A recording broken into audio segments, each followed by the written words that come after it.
আসসালামু আলাইকুম everyone, welcome back to my channel. কেমন আছেন সবাই? আশা করি ভালো আছেন।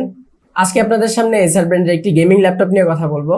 এই ল্যাপটপটার মডেল হচ্ছে এসার নাইট্রো 5 AN515-58-77YB। এই ল্যাপটপটা টোটালি গেমিং ভাইবের একটি ল্যাপটপ, তবে গেমিং ল্যাপটপ হিসেবে যথেষ্ট অ্যাফোর্ডেবল একটি ল্যাপটপ। বিশেষ করে কম বাজেটের মধ্যে যারা গেমিং ল্যাপটপ খুঁজছেন তাদের জন্য একটা ভালো অপশন হতে পারে এই ল্যাপটপটা। প্রথমে এর ডিজাইন এবং আউটলুক নিয়ে একটু কথা বলি। এই ল্যাপটপটা টোটালি ব্ল্যাক কালারের একটি ল্যাপটপ। এর ওয়েট হচ্ছে 2.5 কিলোগ্রাম এবং এর থিকনেস হচ্ছে 26.9 মিলিমিটার। আর এই ল্যাপটপটা গেমিং ভাইবের অ্যাগ্রেসিভ লুকের একটি ল্যাপটপ। গেমিং ল্যাপটপের অন্যতম ইম্পর্টেন্ট একটা বিষয় হচ্ছে এর প্রসেসর। এই ল্যাপটপটাতে প্রসেসর হিসেবে পাচ্ছেন ইন্টেল কোর i7 এর 12 জেনারেশনের একটি প্রসেসর। এর মডেল হচ্ছে 12700H। এটি 8 সিরিজের একটি প্রসেসর। এটা 14 কোর 20 থ্রেডের একটি প্রসেসর। এর 14 কোরের মধ্যে পি কোর আছে 6টা এবং ই কোর আছে 8টা। এর বেস ক্লক হচ্ছে 2.70 গিগাহার্টজ এবং বুস্ট ক্লক হচ্ছে 4.70 গিগাহার্টজ। এর L1 ক্যাশ হচ্ছে 1.2 MB, L2 ক্যাশ হচ্ছে 11.5 MB এবং L3 ক্যাশ হচ্ছে 24 MB। তো অন পেপারে এই প্রসেসরটা যথেষ্ট পাওয়ারফুল একটি প্রসেসর। আমাদের গেমিং টেস্ট এবং বেঞ্চমার্ক টেস্টের ক্ষেত্রে এই প্রসেসর সম্পর্কে আরও ডিটেলসে ধারণা পাবো। র্যাম হিসেবে এটাতে 16GB DDR4 এর র্যাম পাচ্ছেন, 3200 মেগাহার্টজের র্যাম। র্যাম চাইলে আপডেট করে নিতে পারবেন, দুইটা স্লট আছে, ম্যাক্সিমাম 64GB পর্যন্ত র্যাম সাপোর্ট করবে। স্টোরেজ হিসাবে স্যামসাং এর 1TB NVMe SSD আছে, চাইলে এটাও আপডেট করে নিতে পারবেন। SSD প্লাস হার্ড ডিস্ক দুইটা ইউজ করার সুযোগ আছে এই ল্যাপটপে, চাইলে 2.5 ইঞ্চ হার্ড ডিস্কও ইউজ করতে পারবেন এই SSD এর পাশাপাশি। কানেক্টিভিটি হিসেবে ওয়াইফাই 6 সাথে ব্লুটুথ 5.3 আছে এবং RJ45 ইথারনেট পোর্ট পেয়ে যাচ্ছেন। এই ল্যাপটপটাতে dedicated GPU plus integrated GPU আছে। ইন্টিগ্রেটেড জিপিইউ হিসেবে পাচ্ছেন ইন্টেল USD গ্রাফিক্স, যেটা shared 7.9GB shared GPU memory পাবেন। আর ডেডিকেটেড গ্রাফিক্স হিসেবে পাচ্ছেন NVIDIA GeForce RTX 3050 Ti laptop GPU, 4GB GDDR6 এর জিপিইউ এটা। আমরা এই ল্যাপটপের পারফরমেন্স টেস্ট করার জন্য বেঞ্চমার্ক করেছিলাম। সিনেবেঞ্চ R23-তে আমরা মাল্টিকোর স্কোর পেয়েছি 13360 এবং সিঙ্গেল কোর স্কোর পেয়েছি 1687। এরপর আমরা বেঞ্চমার্ক করি Geekbench 6-এ।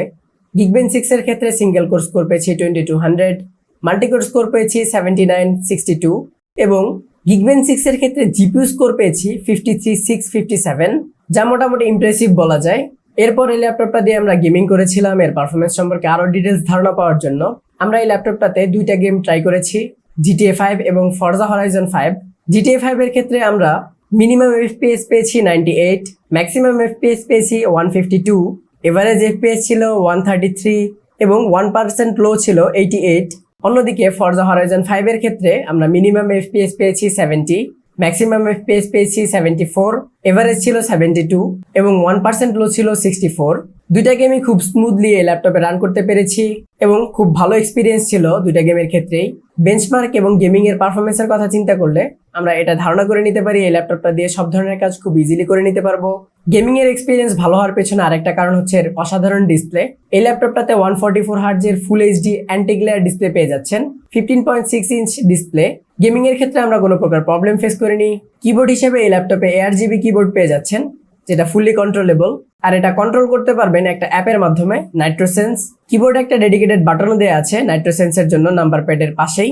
এখান থেকে শুধুমাত্র কিবোর্ডের লাইটিং না, এর পারফরমেন্স মোড, এর ফ্যান স্পিড সহ আরো অনেক কিছুই কন্ট্রোল করতে পারবেন। আর এই ল্যাপটপের ট্র্যাকপ্যাডটা মোটামুটি ডিসেন্ট, প্লাস্টিক সারফেসের ট্র্যাকপ্যাড, তবে গ্লাইডিং এক্সপিরিয়েন্স যথেষ্ট স্মুথ ছিল। স্পিকার হিসেবে DTS-X এর স্পিকার পেয়ে যাচ্ছেন। স্পিকারের কোয়ালিটি মোটামুটি এভারেজ, খুব বেশি লাউড না। আর ওয়েবক্যাম হিসেবে এটাতে 720 পিক্সেলের ওয়েবক্যাম পেয়ে যাচ্ছেন, ডুয়েলারে মাইক্রোফোন সহ আছে। মাইক্রোফোনগুলো যথেষ্ট নয়েজ ক্যান্সেল করে এবং ক্যামেরার কোয়ালিটিও এভারেজ বলা যায়। ব্যাটারি হিসেবে এই ল্যাপটপে 57 ওয়াট আওয়ারের একটি ব্যাটারি পেয়ে যাচ্ছেন। নর্মাল কাজের ক্ষেত্রে এই ল্যাপটপ থেকে এভারেজে 4.5 থেকে 5 ঘন্টার মতো ব্যাকআপ পাবেন, তবে গেমিং বা হেভি লোডের কাজের ক্ষেত্রে ব্যাকআপটা কিছুটা কম পাবেন।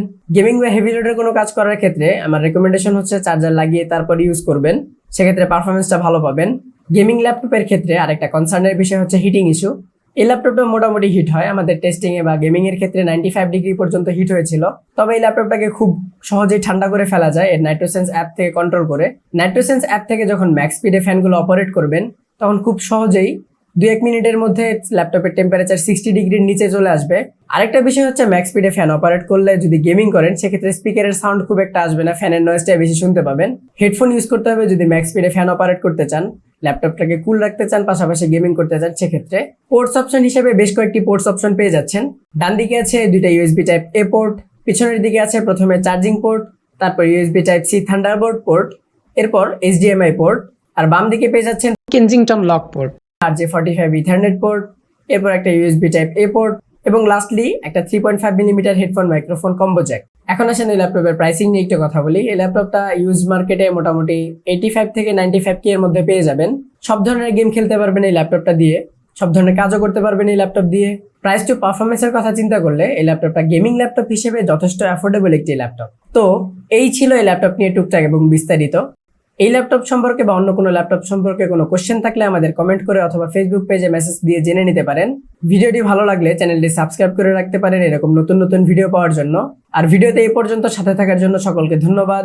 পরবর্তী ভিডিও দেখার আমন্ত্রণ জানিয়ে সকলের সুস্থতা কামনা করে আজকের মতো এখানে বিদায় নিচ্ছি। আল্লাহ হাফেজ।